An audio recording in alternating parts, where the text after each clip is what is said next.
The millionaire meets a black woman identical to his deceased wife and decides to follow her. Subscribe and tell us where you're watching us from today. The loud sound of a siren screamed through the night in Manhattan. Dorian Fenwickchild jumped in his seat in the back of his big, fancy car. He was very tired and looking at his laptop, which showed numbers and charts. For a moment, he thought the loud sound was just like the mess his life had become.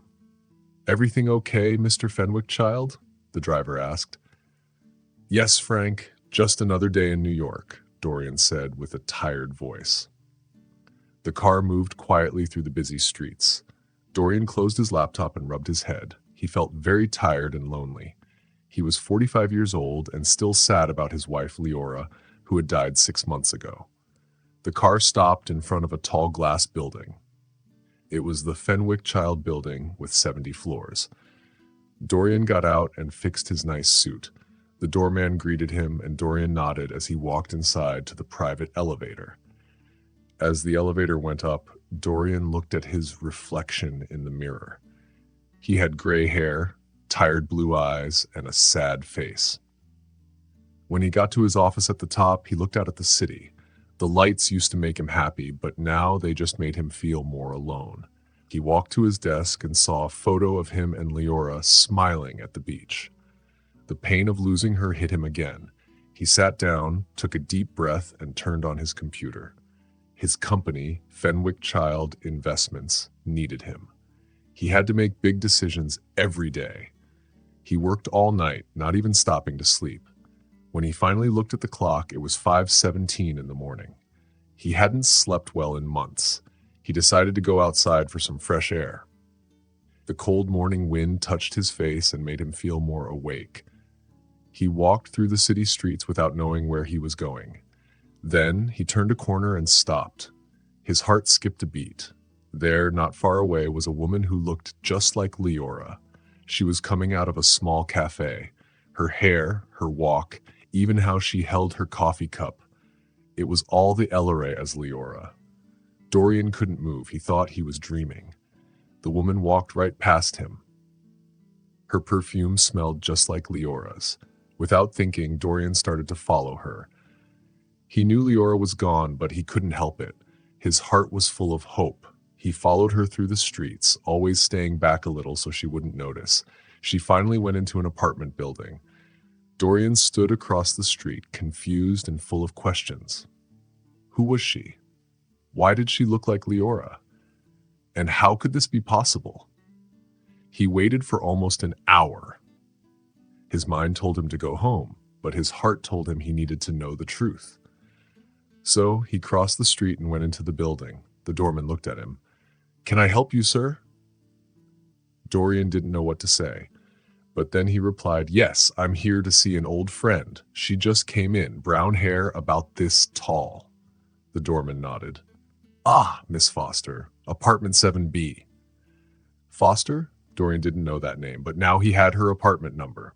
Guess he thanked the doorman and went to the elevator.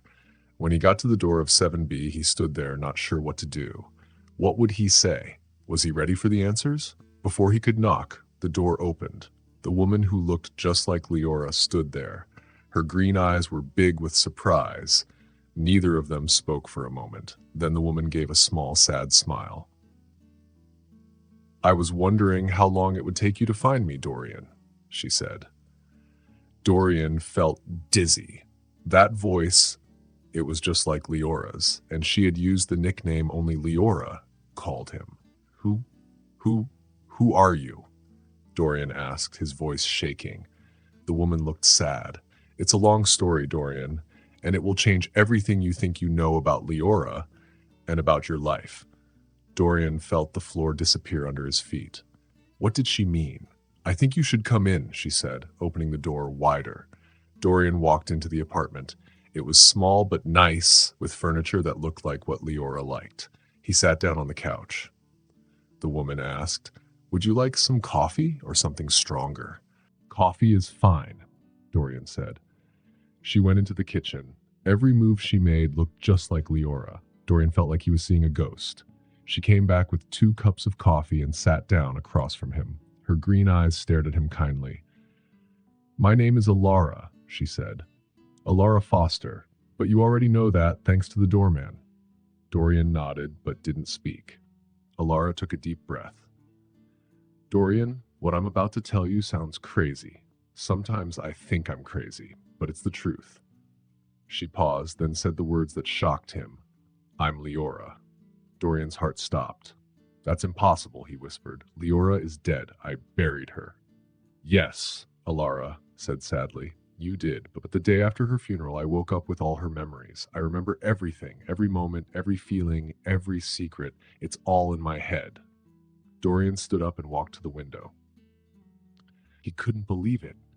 "This is crazy," he said. "You must be a fake. Maybe Leora had a twin sister she never told me about." "Dorian," she said gently, "on our first date, you spilled red wine on my white blouse. You felt so bad. You tried to clean it with napkins and made it worse. I laughed and said it was a sign from fate." Dorian turned around slowly. "That was a secret. No one else knew about that. On our honeymoon in Bali," she went on, "you got really sick from bad food. You stayed in bed for 3 days. I read The Great Gatsby to you the whole time." Tears came to Dorian's eyes. These were real memories. Memories only Leora would know. "How?" he asked in a broken voice. "How is this possible?" Alara shook her head. She had tears in her eyes too. "I don't know. I woke up in a hospital in Chicago. They told me I had a breakdown, that I was confused. It took weeks for me to understand. I'm Alara Foster, born in Chicago. I studied psychology. I had a normal life, until that morning when I woke up with someone else's memories. Leora's memories." Dorian walked closer to her. Her face looked like Leora's, but there was a small scar above her eyebrow. Leora didn't have that. "You're not her," he said softly. "No," she agreed. "I'm not Leora. I'm Alara. But somehow I have everything that Leora had in her heart and mind." Dorian sat back on the sofa, feeling very tired and confused. He asked, "Why did you come to New York? Why didn't you come to me before, Alara?" He decided to call her Alara, no matter how hard it was. She shrugged and said, "At first I thought I was crazy. Then, when I started to believe what happened, I got scared. How could I tell you? How would you feel?" "I know you loved Leora a lot," she said. "I didn't want to break your memories of her."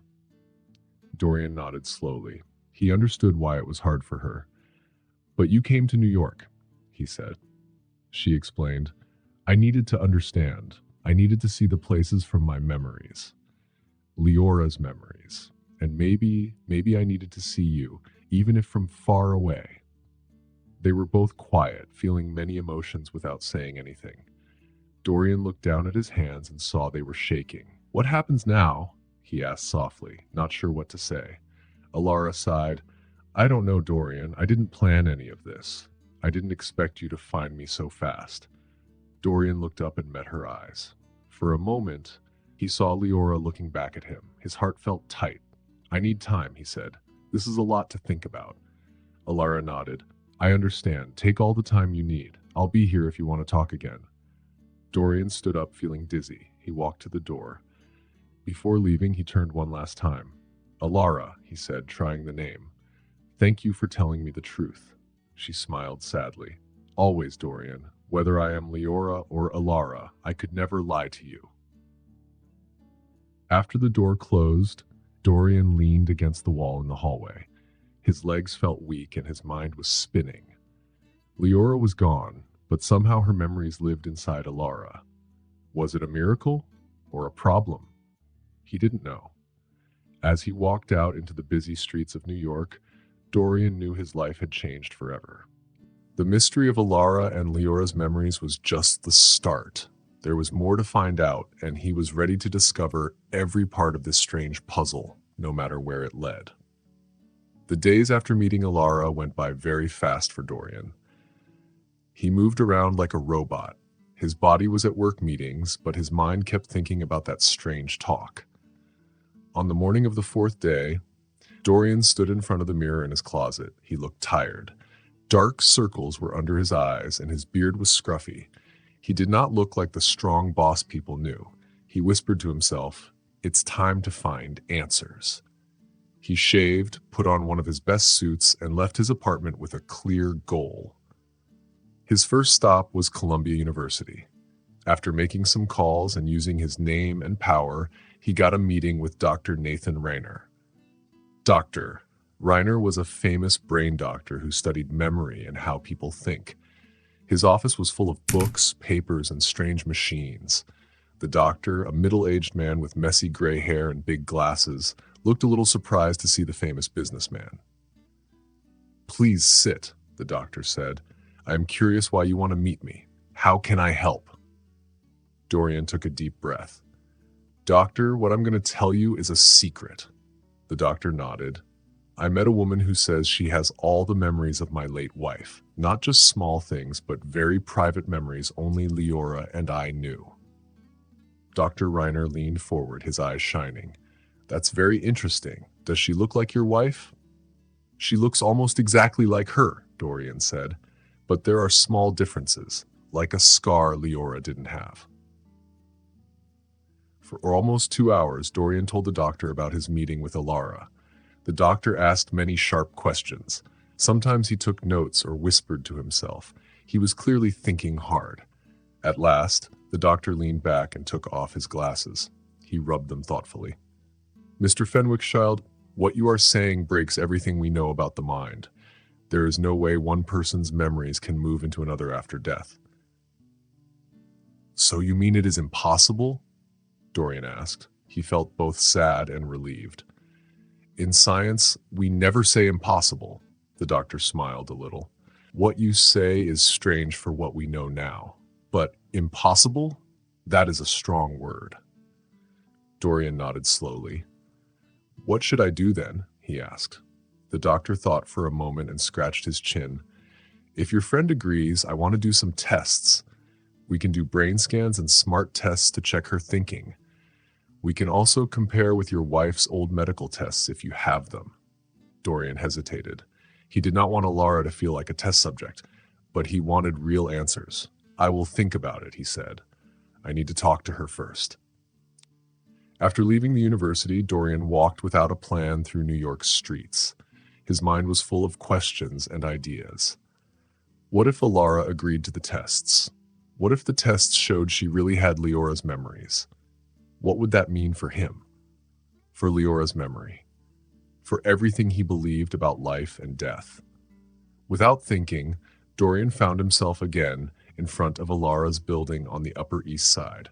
He stopped on the other side of the street and looked up at the windows of the 7th floor.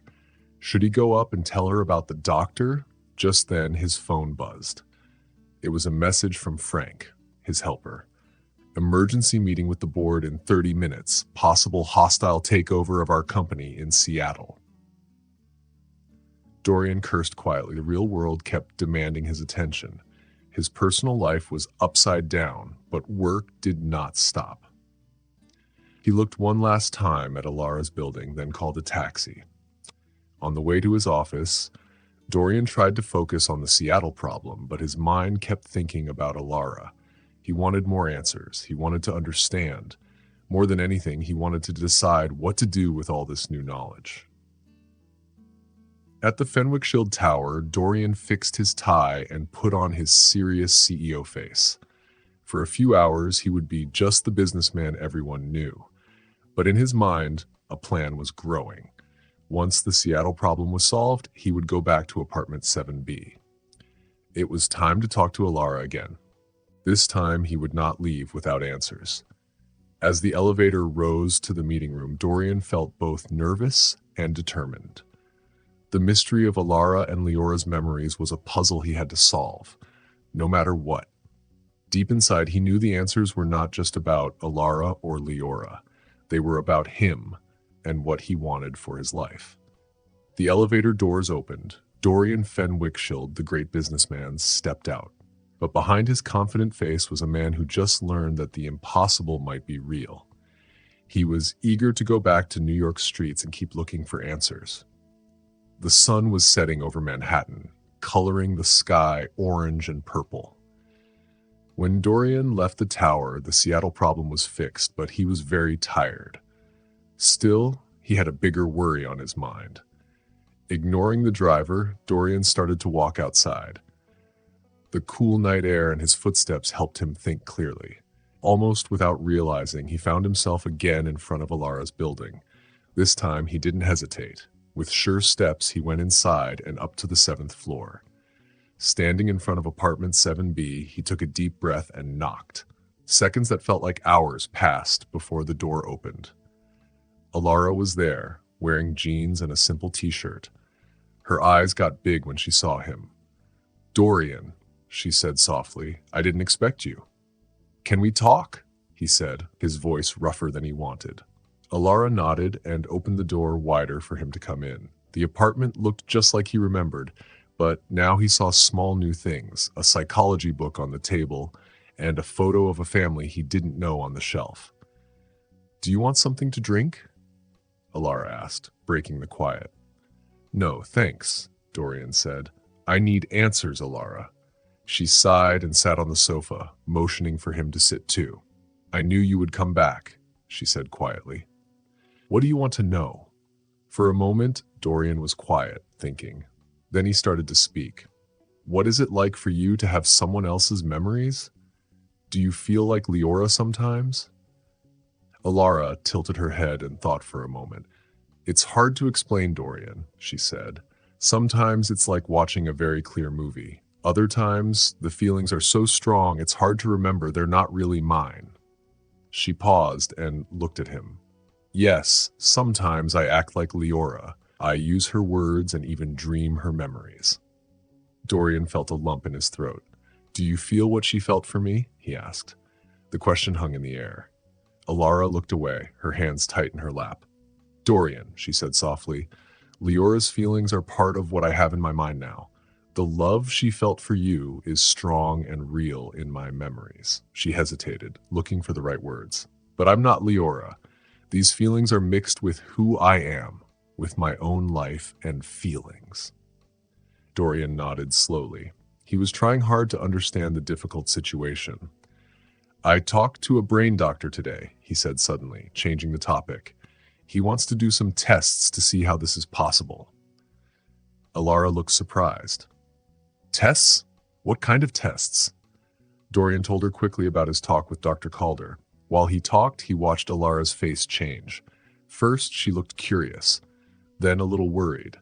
Then she looked hopeful, like maybe there was a chance to understand. "What do you think?" Dorian asked when he finished. Alara was quiet for a long time. She looked out the window at the city. Finally, she turned to Dorian. "I spent many months wondering if I was crazy, Dorian, if this was just a trick in my mind. Part of me wants answers, like you do." But what?" Dorian said, hoping she would keep talking. "But," she said, her voice almost a whisper, "I'm scared. What if the tests show it's all a strange coincidence? Or worse, what if it's really true? What does that mean for me? For who I am?" Dorian felt sad for her. Without thinking, he reached out and took her hand. The touch felt both familiar and strange. "We don't have to decide anything right now," he said softly, "but I think we both deserve to understand what's happening." Alara looked at their hands holding each other. She looked thoughtful and a little sad.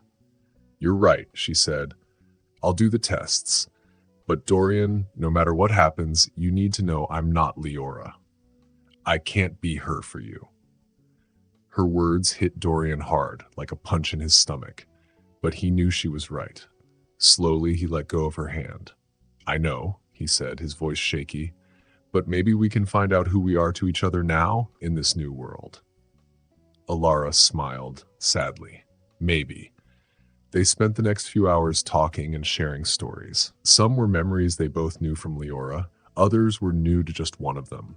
It felt strange, but also comforting. When Dorian finally got up to leave, it was after midnight. At the door, he looked back at Alara one last time. "Thank you," he said simply, "for being honest, for agreeing to the tests, for everything." Alara nodded. "Good night, Dorian. I'll call you about the tests." As Dorian walked home in the New York night, he felt tired but also a little excited. The mystery of Alara and Leora's memories was still not solved, but for the first time in months, he felt like he was moving forward.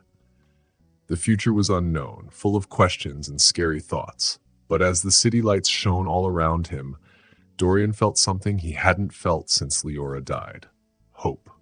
He didn't know what the tests would show or what would happen tomorrow, but he was ready to face it, one step at a time, with Alara, whoever she really was, by his side on this strange journey. At Dr. Calder's lab, machines were buzzing and scientists were quietly working. Dorian watched through the glass as Alara got ready for a special brain scan called an MRI. Her heart was beating fast because she felt nervous and excited.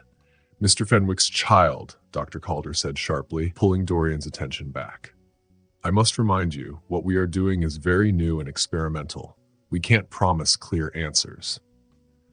Dorian nodded, eyes still on Alara. "I understand, doctor, but we have to try."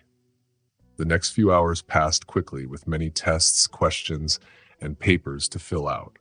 Dorian watched the tests and also looked through Leora's old medical papers, hoping to find something to compare. Late in the afternoon, Alara was having a test called an EEG. Dorian was in the hallway stretching his legs after sitting so long. Suddenly, he heard noise from the room. He ran back and saw Alara sitting very still, her eyes wide, staring at something far away. Dr. Calder and his team were moving quickly around her. "What's happening?" Dorian asked, his voice full of worry. Dr. Calder looked surprised. "She's remembering something very clearly. The day of your wife's accident." Dorian felt like the air left his body. He never knew what really happened that day because he was on a work trip. Slowly, he walked to Alara. Her eyes were wet with tears. Her voice was shaking as she told the story.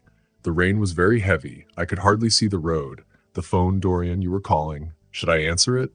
No, it's dangerous. Oh no, that big truck is coming too fast. I have to turn. I have to."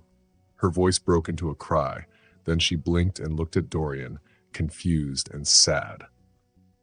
"Dorian," she whispered. "What happened?" Dorian wanted to comfort her, but didn't know what to say. Dr. Calder spoke calmly. "Miss Foster, you just had a very strong memory. Can you tell us what you saw?" Alara frowned and thought hard. "I was driving. It was raining a lot. Then," she looked at Dorian, understanding something. "Oh, Dorian, I'm so sorry. I shouldn't have tried to answer the phone." Dorian's legs felt weak. He leaned against the wall, his head spinning. Had Leora died trying to take a call from him?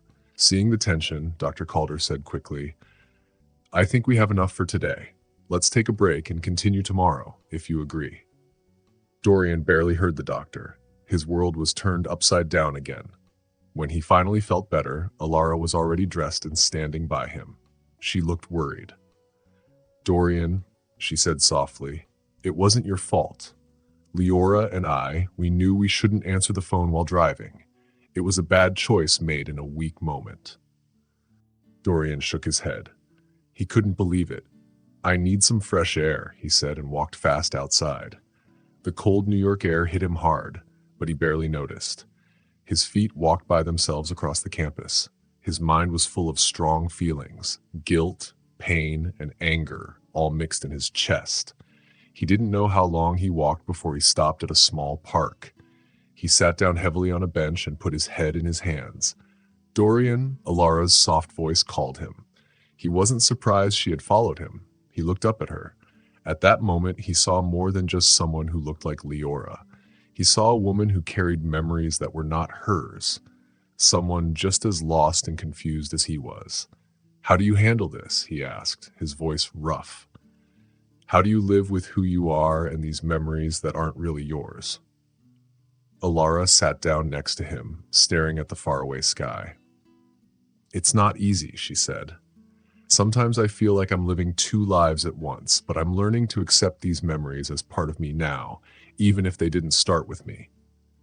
Dorian nodded slowly, thinking about her words. "What about us?" he asked, scared to hear the answer. "What does this mean for whatever we have?" Alara turned to him, her eyes full of feeling. "I don't know, Dorian, but I think we need to find out together, not as Dorian and Leora, but as Dorian and Alara." At that moment, sitting on the park bench with the sun setting over New York, Dorian felt something change inside.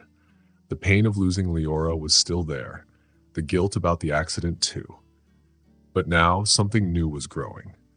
A connection with Ilara that was more than shared memories. Together, he said with a small smile, "I think I can handle this." They stood up and walked back to the lab, ready for more tests and more surprises. Dorian knew this journey was not over, but for the first time since meeting Ilara, he felt he was on the right path. The mystery about CLA's memories and Ilara was still not solved, but Dorian started to think maybe the real story was not about the past, but about the future they could make together. The next few weeks were very busy. There were many tests, talks, and long nights. Dr. Calder's laboratory became like a second home for Dorian and Ilara. The scientists worked very hard to understand the mystery of their shared memories. One afternoon, Dorian was watching another test when his phone buzzed.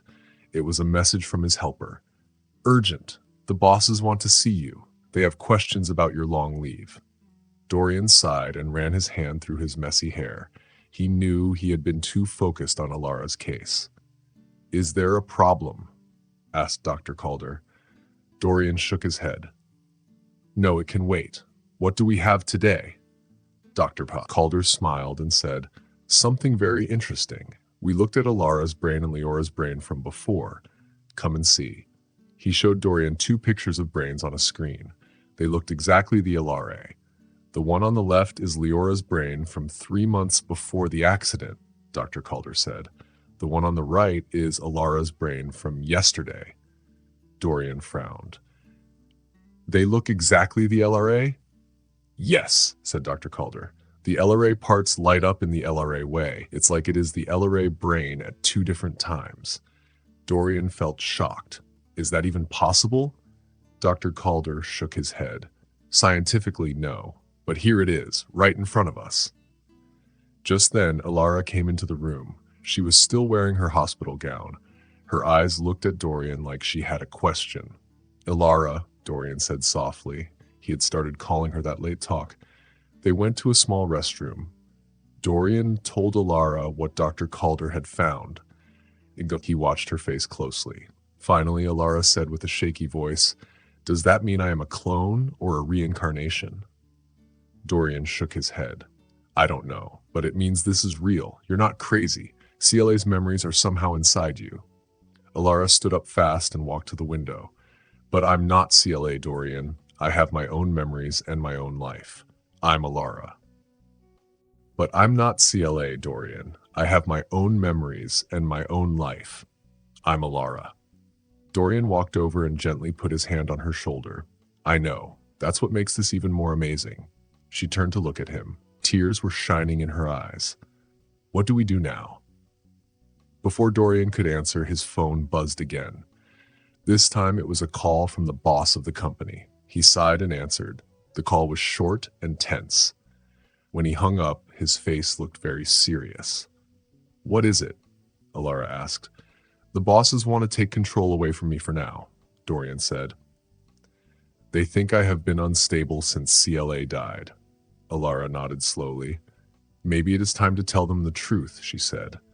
Dorian looked at her, surprised. "Are you sure? It will change everything." She smiled a little.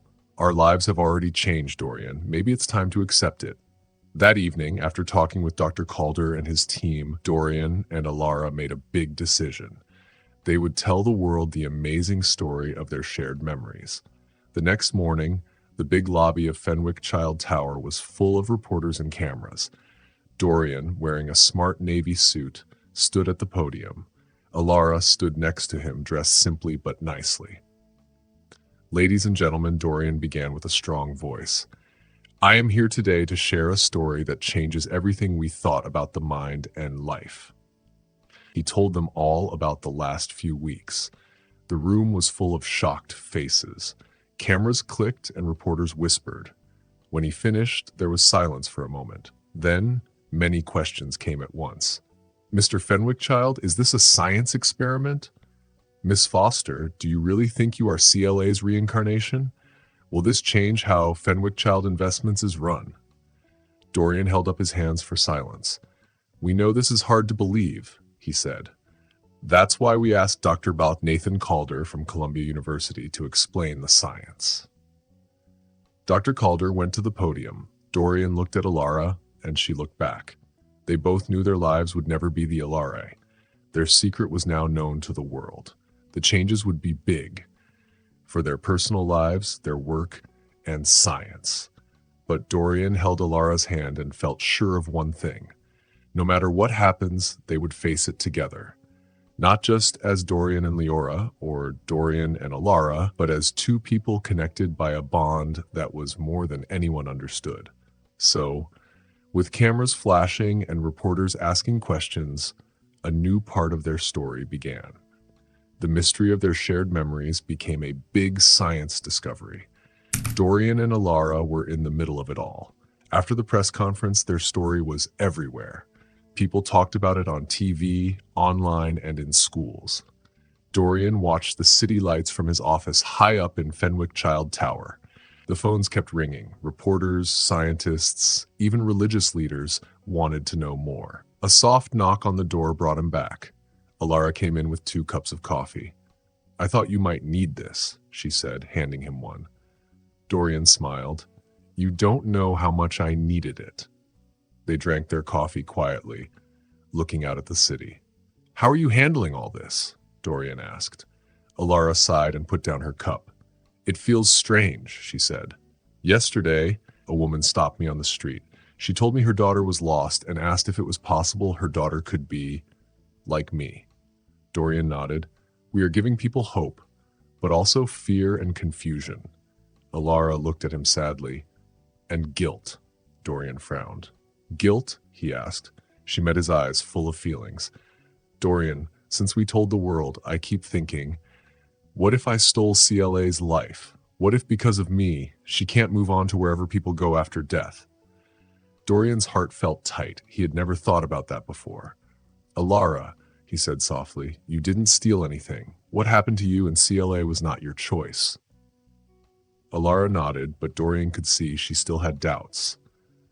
Before they could talk more, Dorian's phone rang again. It was Dr. Calder. He answered, and after a short talk, his face turned pale. What happened?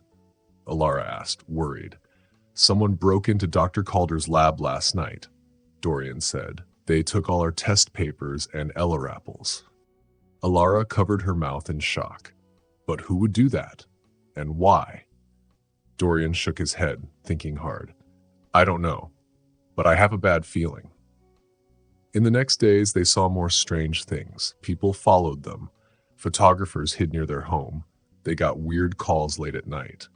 1 week after the press conference, Dorian got an envelope with no name. Inside were photos of Alara at different times, at the store, in the park, leaving Dr. Calder's building. With the photos was a note. We know what she is. We want to study her. Dorian felt cold all over. He called Alara right away and told her to meet him somewhere safe. Hours later, they were in a quiet hotel room outside the city. Frank, Dorian's helper, and some security guards were with them. We can't live like this, Dorian said, running his hand through his hair. It's too dangerous. Alara nodded, looking very worried. What can we do? She asked. Dorian looked at Frank, who nodded seriously. I have a plan, Frank said slowly.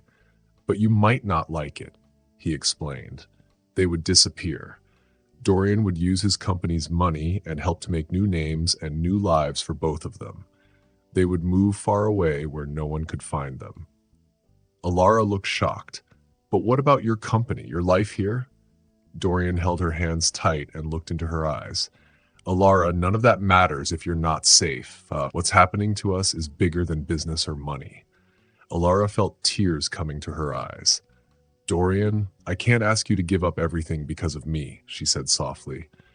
You're not asking, Dorian replied gently. I'm choosing us. At that moment, something changed between them. The special connection they had became stronger. Even though Leora's memories were still there, things seemed clearer now. It wasn't just about the past or the mystery they shared. It was about the future they could build together. With a plan ready and new hope in their hearts, Dorian and Alara got ready to leave their old lives behind. As night came to New York, they quietly left their hotel. They were ready to start a new adventure. The mystery of their shared memories was not solved yet, and the dangers around them were still there. But as they drove away from the bright city lights, both Dorian and Alara felt a strange feeling of freedom. The future was unknown, but for the first time since they met, they were happy to look forward, not backward, and together they were ready to face whatever would happen next. The sun was rising over the tall Colorado mountains. The sky was painted with soft pink and orange colors. Dorian sat on the porch of a small, old cabin, holding a warm cup of coffee.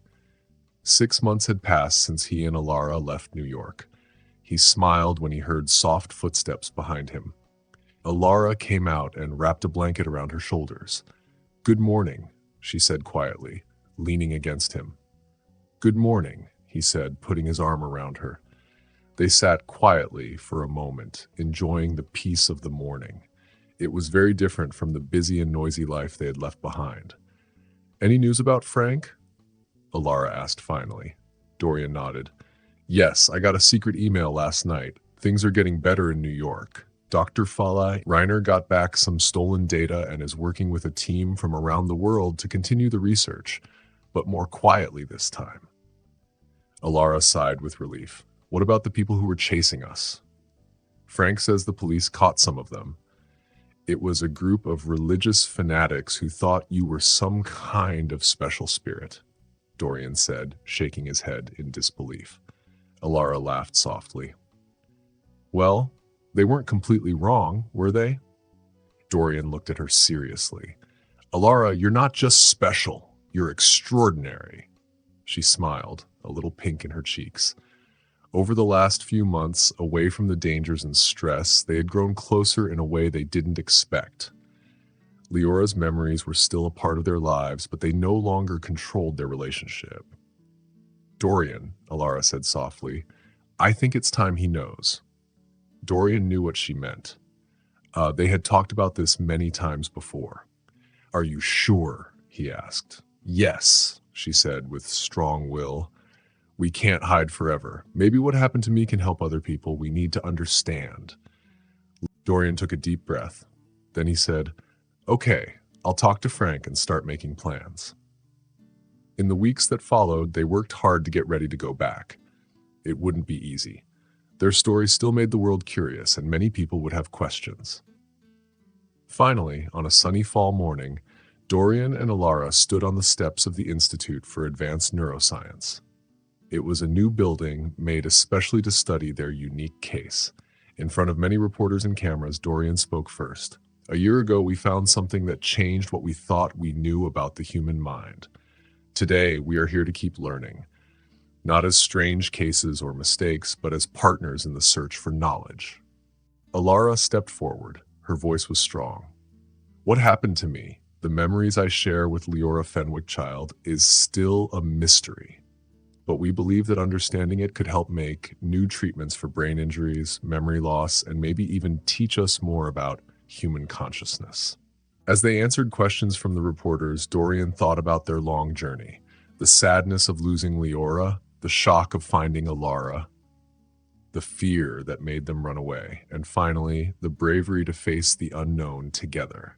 Hours later, away from the cameras and noise, Dorian and Alara sat alone in a quiet office at the Institute.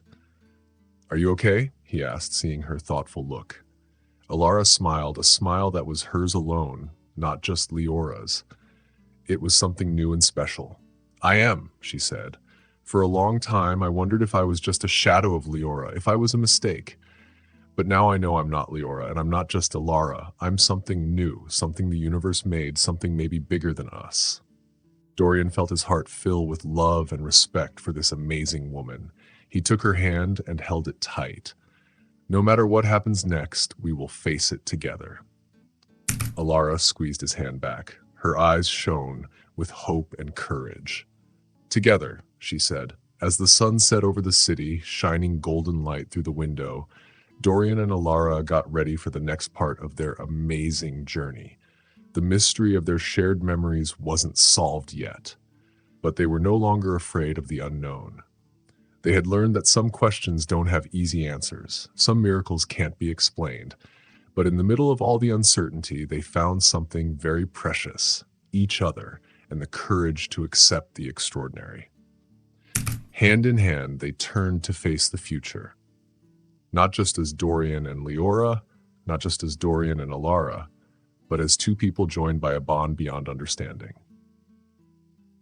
Ready to explore the secrets of the universe, one day at a time. Thanks for watching. If you liked the story, don't forget to subscribe, like, and share your thoughts in the comments. Check out our other videos too. See you in the next one.